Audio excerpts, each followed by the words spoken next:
नमस्कार, मैं हूं मनोज बनू। आपका स्वागत है हमारे खास कार्यक्रम एडिटर चॉइस में। आज बात होगी कोविड-19 की, जिसकी रफ्तार को रोकने के लिए देश में 4 दौर का लॉकडाउन लगाया गया था और अब देश अनलॉक 5 में पहुंच चुका है। लेकिन क्या हम संक्रमण की रफ्तार को रोक पाए हैं? इसका जवाब किसी के पास नहीं है और हर 24 घंटे में 80,000 से ज्यादा मामले सामने आ रहे हैं। ये आंकड़ा बेहद गंभीर है।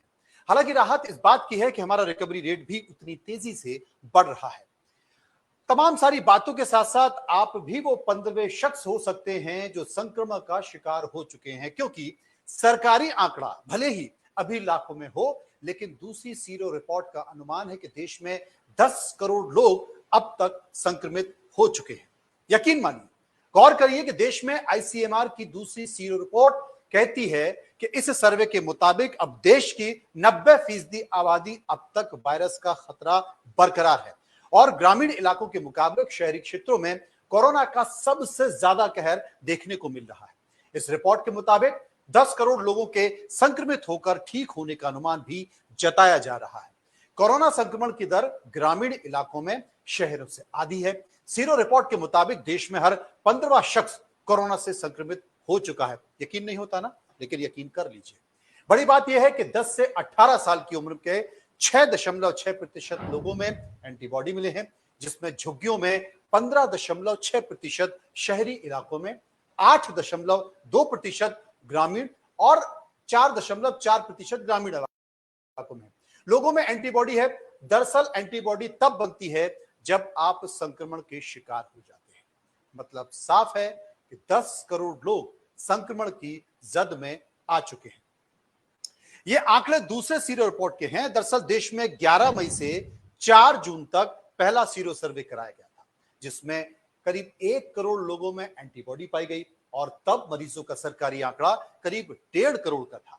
लेकिन अब आंकड़ा, माफ कीजिए, 1.5 लाख था, लेकिन अब यह आंकड़ा 60 लाख के पार पहुंच चुका है, जिस पर 17 अगस्त से 22 सितंबर तक दूसरा सीरो सर्वे कराया गया, जिसमें 21 राज्यों के 70 जिलों में 10 करोड़ लोगों में एंटीबॉडी मिली। बड़ी बात है कि 18 साल से ज्यादा के 10 करोड़ लोगों में एंटीबॉडी विकसित हुई है, जो कि एक अच्छी खबर भी है।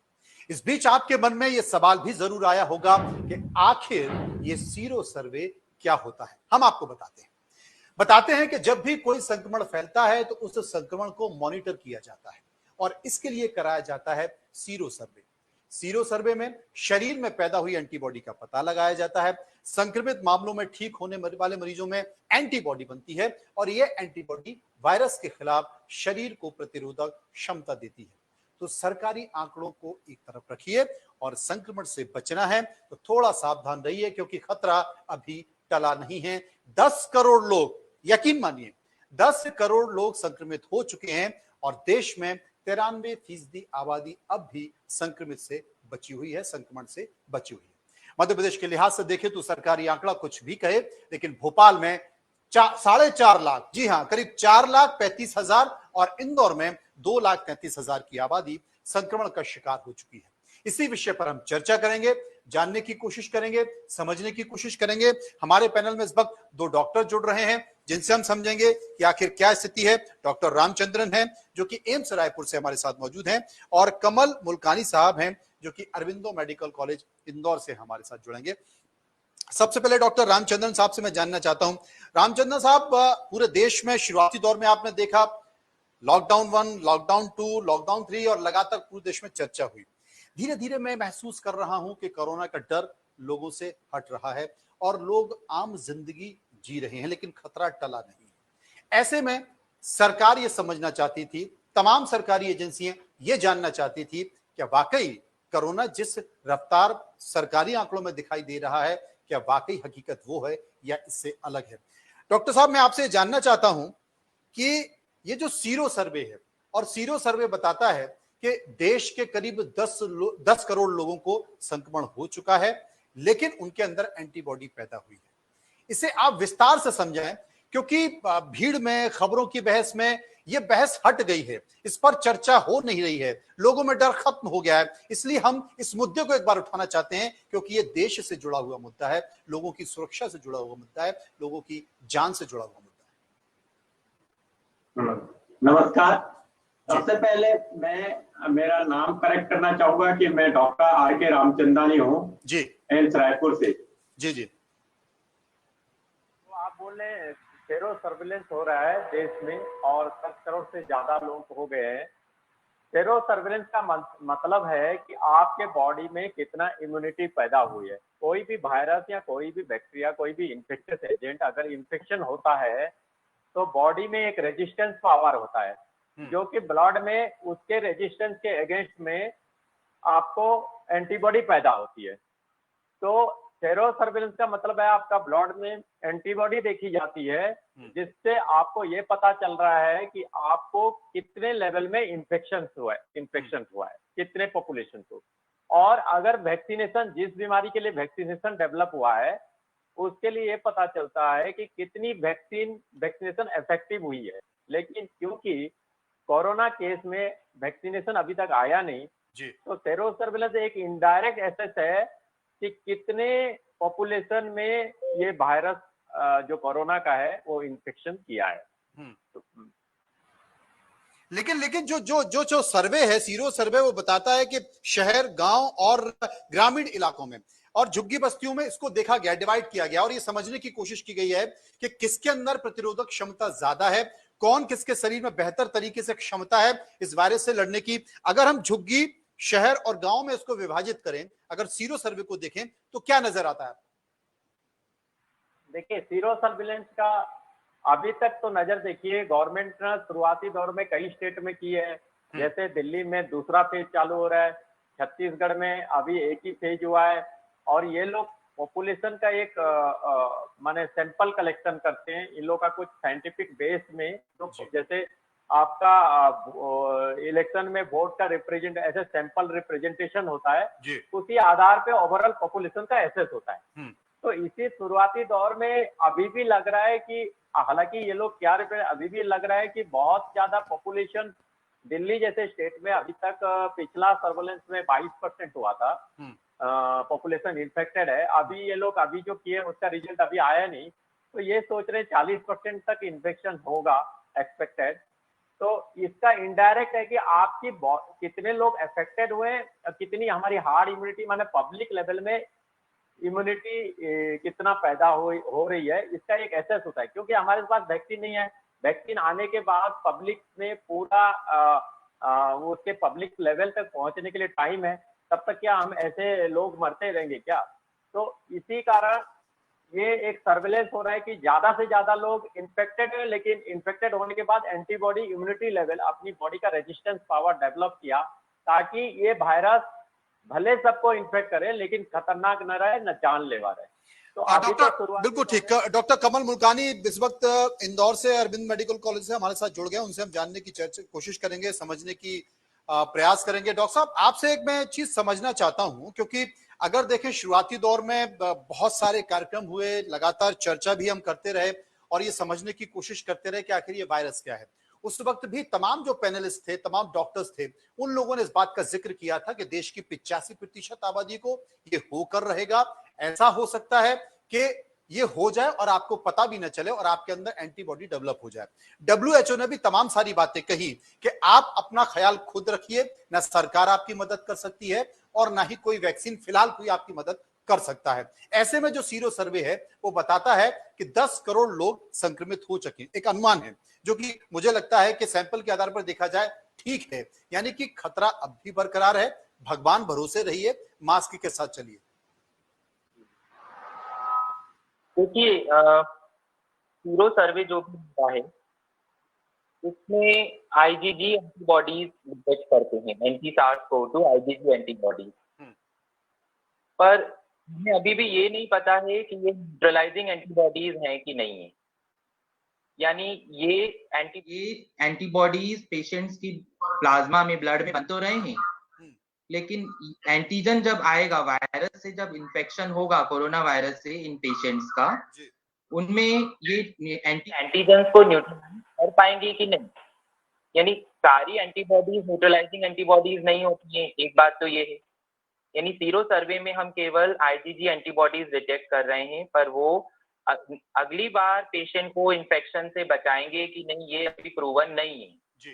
इसमें से बहुत सारी एंटीबॉडीज एंटी आरबीडी एंटीबॉडीज नहीं है, न्यूट्रलाइजिंग एंटीबॉडीज नहीं है। जो इलाइजा और क्लिया मेथड से जो डिटेक्शन हो रहा है एंटीबॉडीज का सीरो सर्वे में, उसमें केवल ये पता लग रहा है कि एंटीबॉडीज बनी, पर ये एंटीबॉडीज फिर से इन्फेक्शन से, री इन्फेक्शन से पेशेंट को बचाएगी कि नहीं, ये अभी हमें पता नहीं है।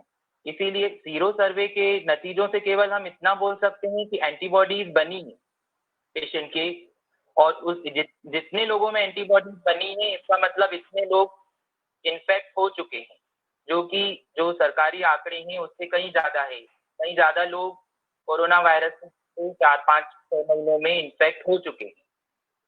पर ये बात आपकी ठीक है, ये बात आपकी ठीक है, क्योंकि बड़े पैमाने पर जो टेस्ट होने चाहिए वो टेस्ट नहीं हो रहे। हम कई राज्यों से, मध्य प्रदेश में, छत्तीसगढ़ में या दूसरे तमाम राज्यों से देख रहे हैं कि जो टेस्ट हो रहे थे उन्हें रोक दिया गया है, उनकी संख्या कम कर दी गई है, शायद क्योंकि जिस राज्य में ज्यादा संक्रमण निकल कर आ रहे हैं उनमें तमाम सारी परेशानी हो रही है और मॉनिटर भी किया जा रहा है। और एक विडंबना यह है कि राजनीति आगे आ जाती है, चुनाव आगे आ जाते हैं, चाहे वो बिहार के हो, मध्य प्रदेश के हो या बाकी 11-12 राज्यों के उपचुनाव हो, क्योंकि वहां पर अगर सरकार ने पाबंदी लगा दी है तो फिर चुनाव पर संकट भी खड़ा हो जाता है। लेकिन हमेशा हर बार राजनीति भारी पड़ती है, भारी पड़ती है, यहां भी पड़ रही है। एक कारण यह भी है क्योंकि मैं देख रहा हूं कि लगातार जो नियम है, जो कानून है कि 50 से ज्यादा लोग किसी शादी समारोह में इकट्ठे नहीं हो सकते। आप देखिए हजारों सैकड़ों की संख्या में चुनावी भीड़ देखी जा रही है, बावजूद किसी की कोई रोक नहीं है, क्योंकि वो मजबूरी है, सरकार ऐसा चाहती है। तो शायद एक बड़ा कारण है कि संक्रमण बहुत ज्यादा फैल चुका है, तेजी से फैल चुका है। आपकी मजबूरी है, राजनीतिक मजबूरी है, सरकार की मजबूरी है, इसलिए आप कुछ नहीं कर पा रहे। देखिए, एक कारण तो ये भी था टेस्टिंग का, कि हमारे पास उतने रिसोर्सेस नहीं थे। शुरुआत में तो हमारे पास टेस्टिंग की फैसिलिटी उतनी नहीं थी, और अब धीरे धीरे सरकार ने काफी कार्य किया भी है, कई रिसोर्सेज बढ़ाए हैं। हमारे पास उतने बेड्स नहीं थे, मास्क नहीं थे, वेंटिलेटर्स नहीं थे, बेड आईसीयू ऑक्सीजन नहीं थी उतनी। अब जो है रिसोर्सेज हमारे पास काफी हैं। अब एंटीजन टेस्ट भी आ गया है, पहले केवल आरटी-पीसीआर और ट्रू टेस्टिंग होती थी, अब एंटीजन टेस्टिंग से भी हम कोरोना वायरस को डिटेक्ट कर सकते हैं। तो रिसोर्सेज तो बढ़ रहे हैं, टेस्टिंग तो दिन ब दिन बढ़ रही है, और उस वजह से भी ज्यादा लोग डिटेक्ट हो रहे हैं, कोरोना ज्यादा डिटेक्ट भी हो रहे हैं। धीरे धीरे ये और आईसीएमआर के हिसाब से और टेस्टिंग बढ़ती जाएगी जी, और सभी स्टेट में टेस्टिंग बढ़ रही है। एमपी, छत्तीसगढ़, यूपी, सभी स्टेट में टेस्टिंग। तो आईसीएमआर का जो टारगेट्स हैं कि टेस्टिंग ज्यादा से ज्यादा लोगों की करनी है ताकि ज्यादा से ज्यादा लोग डिटेक्ट हों। और लॉकडाउन खुलने की वजह से संक्रमण तो बढ़ा है, उसमें तो कोई संदेह नहीं है। लॉकडाउन खुलने की वजह से, क्योंकि एक व्यक्ति कई व्यक्तियों को संक्रमित कर सकता है। जी, मास्क, ये बड़ा सवाल है कि एक व्यक्ति कई लोगों को संक्रमित कर सका है। डॉक्टर रामचंद्रानी हमारे साथ मौजूद है रायपुर से। मैं उनसे समझना चाहता हूं, लॉकडाउन में सारी चीजें खुल रही हैं, सड़कों पर देखिए फ्लाइट शुरू हो चुकी हैं, ट्रेन शुरू हो चुकी हैं, जिम खुल चुके हैं, सिनेमा हॉल खुलने में बस कुछ वक्त, कुछ दिन बाकी हैं, उस पर भी बात चल रही है। राजनीतिक दुकान चली रही है, सभाएं हो रही हैं, वहां पर भीड़ देखी जा रही है, सरकारी दफ्तर खुल ही चुके हैं, यानी सब कुछ खुल चुका है। और उसके बाद उम्मीद ये की जा रही है कि ये संक्रमण थमेगा। डॉक्टर साहब, मैं आपसे जानना चाह रहा हूं, कब तक, 6 महीने, 8 महीने, 1 साल, या शुरुआती दौर में हम जो बहस कर रहे थे, चर्चा कर रहे थे कि अब हमें इसी के साथ जीना पड़ेगा और ऐसे ही समझना होगा। आज 10 करोड़ हैं, अगले 2 महीने बाद 15 हो सकते हैं, उसके 4 महीने 6 महीने बाद 20 करोड़ हो सकते हैं। ये तो आप सही है कि हमको इनके साथ जीना पड़ेगा, लेकिन सबको इन्फेक्ट होना है कोरोना का। लेकिन हमारा टारगेट होता है कोरोना आगे जैसे नॉर्मल रेस्पिरेटरी वायरस धीरे धीरे हम वैसे ही जीना चाहिए, क्योंकि कोरोना वायरस में हमारा लक्ष्य होना चाहिए डेथ रेट कम हो। पहले दौर में प्रधानमंत्री जी के इंडिकेशन में लॉकडाउन किया, उसका कारण कोई जेन्युइन भी चीज है, क्योंकि ना तब तक हमारे वायरस के हमको ये भी नहीं पता था कि वायरस कहाँ से स्प्रेड हो रहा है, कैसे स्प्रेड होता है, मुंह से, कोई बोलता है छूने से हो रहा है। अभी ये तो डेफिनेट है कि नाक और मुंह से हो रहा है, तो मोड ऑफ स्प्रेड तो हमें पता चल गया। जब तक डिजीज पता नहीं, हमको लॉकडाउन करना जरूरी था। लेकिन लॉकडाउन खोलने का मतलब ये नहीं है क्योंकि वैक्सीनेशन नहीं है। नंबर 1, सरकार सर्विलेंस इसलिए कर रहा है कि हार्ड इम्यूनिटी कब तक कितना डेवलप कर रही है। अगर हार्ड इम्यूनिटी डेवलप करेगी तो वो एंटीबॉडी कितना लास्टिंग करेगी, इफेक्टिव है कि नहीं, ये बहुत सारे सवाल हैं। तो इसका मतलब है हमको बीमारी भी हो और लेकिन बीमारी इतना खतरनाक ना हो। इसीलिए हमको सामूहिक जिम्मेदारी लगी। राजनीति पार्टी अपनी राजनीति करे अलग बात है, पब्लिक को भी अपने बचने के लिए जिम्मेदारी हमको लॉकडाउन सोल्यूशन नहीं है, लेकिन हम बाहर जा रहे हैं तो वो सारा प्रिकॉशन ले रहे हैं, लेना चाहिए जिससे हमारी जान, हम इन्फेक्ट होंगे, एक न एक दिन हर कोई इन्फेक्ट होगा, लेकिन एक चीज है हमारे जान के लिए जो खतरा चीज है वो है इन्फेक्शन का वायरल लोड। जिसको ये पाएगा जिसका जितना वायरल लोड हो रहा है, हम ज्यादा से ज्यादा एक्सपोजर होंगे तो उतना हमारे लिए खतरनाक होगा।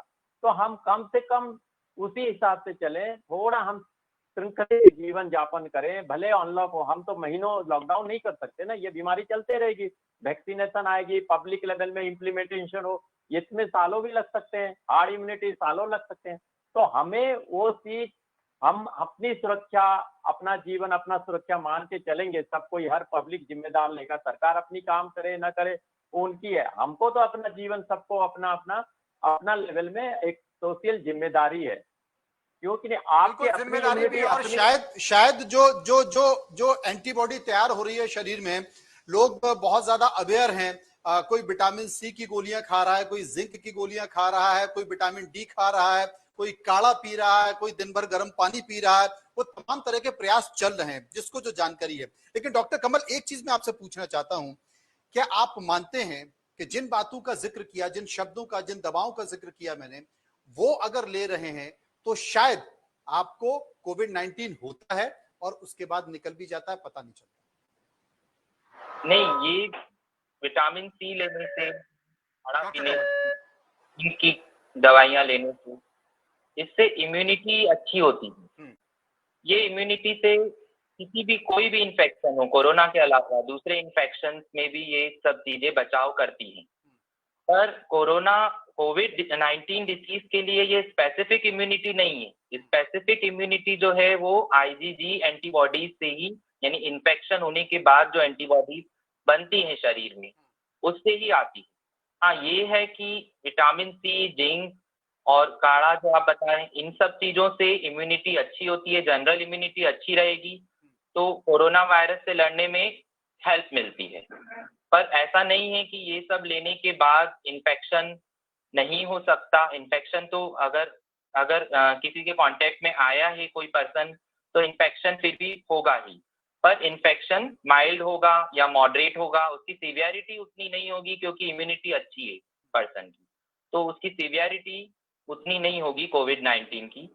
दूसरी बात मैं बोलना यहाँ पे ये चाहता हूँ कि हम लोग कई महीनों से प्लाज्मा थेरेपी पे भी काम कर रहे हैं अरविंदो हॉस्पिटल में। तो हमारे यहाँ अप्रैल मई में जिन लोगों ने प्लाज्मा डोनेट किया, जुलाई में किया जिन लोगों ने, उन लोगों के हमने एंटीबॉडीज देखे थे कि एंटीबॉडी टाइटर कितना है, आईजीजी एंटीबॉडी कितना है, जो कि सीरो सर्वे के समान ही हम लोगों ने प्लाज्मा डोनर्स में एंटीबॉडी टाइटर्स देखे थे। तो अप्रैल के बाद कई लोग दूसरी बार, तीसरी बार भी प्लाज्मा डोनेट कर चुके हैं अभी तक, सितंबर एंड तक। तो कई लोगों के बॉडी में 5 महीने बाद, 6 महीने बाद भी अभी भी, यानी अप्रैल एंड से लेके सितंबर एंड तक, यानी 5 महीने तक भी एंटीबॉडीज हैं अभी। और कोई भी डोनर हमको ऐसा नहीं मिला है जिसमें एंटीबॉडीज वैनिश हो गई हो। तो पहले वो जो था कि एंटीबॉडीज कितने महीने रहेगी, 3 महीने रहेगी, 4 महीने रहेगी, हम जो स्टडी कर रहे हैं उस हिसाब से एंटीबॉडीज कोविड-19 पेशेंट्स जो रिकवर्ड पर्सन है उसके प्लाज्मा में एंटीबॉडी लंबे समय तक रह रही है। और अभी आईसीएमआर के अंडर हम लोग ये एक स्टडी भी कर रहे हैं कि कितने समय तक वो एंटीबॉडीज रहती हैं। उसमें हम लोगों को यही पता चला है कि 5 महीने के बाद भी एंटीबॉडीज, बल्कि टाइटर बढ़ गया है, कम होने की बजाय बढ़ गया है। तो एंटीबॉडीज अगर बन रही हैं जिनमें, उनमें तो बहुत अच्छी मात्रा है, उसका टाइटर अच्छा है। हाँ, कई डोनर हमको ऐसे भी मिले हैं जिनमें एंटीबॉडीज नहीं मिली है, यानी कोरोना होने के बाद, ठीक होने के बाद एंटीबॉडीज उनमें बनी ही नहीं, ऐसे भी लोग हैं।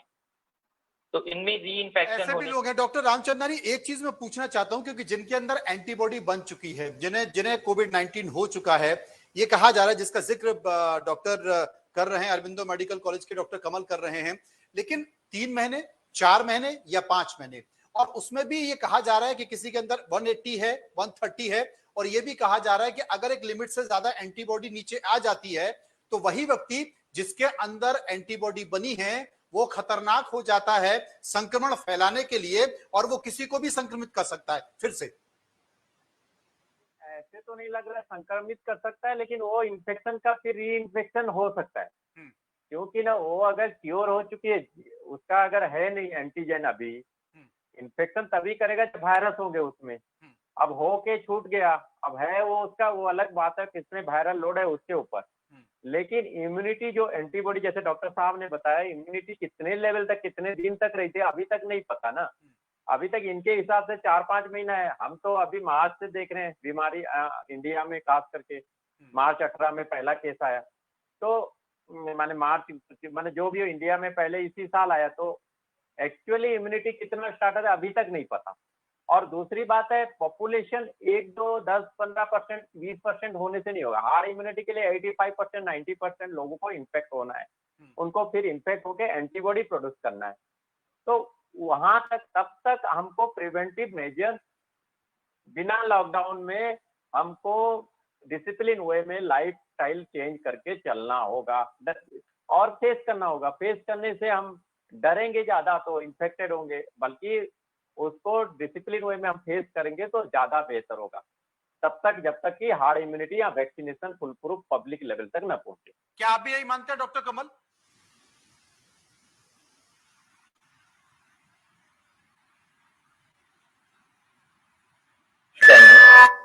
न्यूट्रलाइजिंग एंटीबॉडीज होनी चाहिए, तब जाके हर्ड इम्यूनिटी होगी। वो तो अभी बहुत दूर है, लेकिन ये है कि संक्रमण से बचने के लिए हमको मास्क पहनना है, सबको सोशल डिस्टेंसिंग और जनरल अवेयरनेस बहुत जरूरी है। जनरल पॉपुलेशन में अवेयरनेस ज्यादा से ज्यादा हम लोगों को सभी माध्यमों से, सारे मीडिया से बढ़ानी पड़ेगी, और सामान्य जीवन हमें इसके साथ ही, मास्क के साथ, सोशल डिस्टेंसिंग के साथ सामान्य जीवन जीना सीखना पड़ेगा। अभी तो मॉल्स खुल गए हैं, जैसे मार्केट खुल गए हैं, धीरे धीरे स्कूल्स कॉलेज भी खुलेंगे, क्योंकि ये कितने दिन बंद रहेंगे आगे अभी। और तो हमको इसके साथ, कोरोना के साथ में ही जीना सीखना पड़ेगा। और अभी काफी लोगों में ये अवेयरनेस आ भी गई है जनरल पॉपुलेशन में कि किस तरीके से हमको अपने को बचाना है। और री इन्फेक्शन का जहां तक सवाल है, तो एंटीबॉडीज जिनमें नहीं बनी है उनमें इम्यूनिटी जो है वो 2 तरह से होती है, एक बी सेल इम्यूनिटी होती है वो, और एक टी सेल इम्यूनिटी होती है। एंटीबॉडीज जो है वो बी सेल से बनते हैं, तो जिनमें एंटीबॉडीज नहीं भी बनी है उनमें टी सेल की वजह से वो इम्यूनिटी, वो उस बीमारी से लड़ पाए हैं। कोविड-19 डिसीज उनकी ठीक हुई, उनमें एंटीबॉडीज भले ही नहीं बन पाई, पर टी सेल इम्यूनिटी की वजह से वो ठीक हो पाए। तो उनमें भी री इन्फेक्शन होना अभी जरूरी नहीं है कि उनमें भी री इन्फेक्शन हो, ये अभी प्रूवन नहीं है कि कोरोना का री इन्फेक्शन हो सकता है। जिनमें एंटीबॉडी नहीं बनी है उनमें री इन्फेक्शन हो सकता है, ये अभी प्रूव होना बाकी है। तो कुल मिलाकर आपको यह समझना होगा कि देश में हर 15वां व्यक्ति संक्रमित हो चुका है, उसके अंदर एंटीबॉडी बनी है, वो ठीक हो गया है। इसका मतलब ये नहीं है कि आप पर, क्योंकि पूरे देश में चर्चा इस बात को लेकर चल रही है कि बहुत सारी लोग हैं, बड़ी संख्या है जिन्हें कोरोना आया भी और चला भी गया, लेकिन आप भाग्यशाली हैं कि आपको महसूस नहीं हुआ, जो कि सर्वे में दिखाया गया है। और सर्वे बताता है कि अब तक करीब 10 करोड़ लोग इससे संक्रमित हो चुके हैं और कोरोना उनके पास आया, कोविड-19 उनके पास आ गया और वो चला गया, और आप ठीक हो गए, आपको पता भी नहीं चला। लेकिन आपको संभलने की जरूरत है। 21 राज्यों के 70 जिलों में यह सर्वे किया गया है।